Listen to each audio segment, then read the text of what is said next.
روزہ توڑنے والی 10 چیزیں۔ کھانے پینے سے روزہ جاتا رہتا ہے جبکہ روزے دار ہونا یاد ہو۔ حقہ، سگار، سگریٹ اور شیشہ وغیرہ پینے سے بھی روزہ جاتا رہتا ہے اگرچہ اپنے خیال میں حلق تک دھواں نہ پہنچتا ہو۔ پان یا صرف تمباکو کھانے سے بھی روزہ جاتا رہے گا اگرچہ بار بار اس کی پیک تھوکتے رہیں کیونکہ حلق میں اس کے باریک اجزاء یہ پہنچ جاتے ہیں۔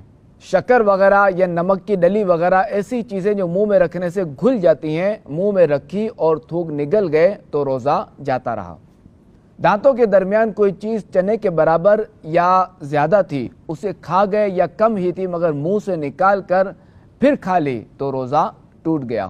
دانتوں سے خون نکل کر حلق سے نیچے اترا اور خون تھوک سے زیادہ یا برابر یا کم تھا مگر اس کا مزہ، اس کا ذائقہ حلق میں محسوس ہوا تو روزہ جاتا رہا، اور اگر کم تھا اور مزہ یعنی ذائقہ بھی حلق میں محسوس نہ ہوا تو اب روزہ نہ گیا۔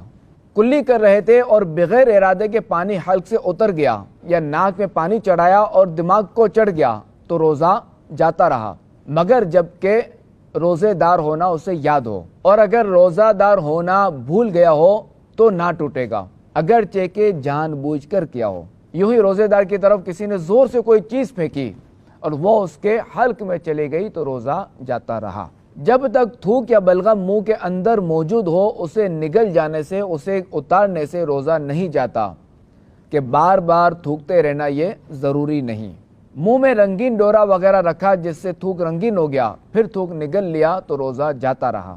آنسو منہ میں چلا گیا اور نگل لیا، اگر قطرہ 2 قطرہ ہے تو روزہ نہ گیا اور زیادہ تھا کہ اس کی نمکینی پورے منہ میں محسوس ہوئی تو اب روزہ جاتا رہا، اور پسینے کا بھی یہی حکم ہے۔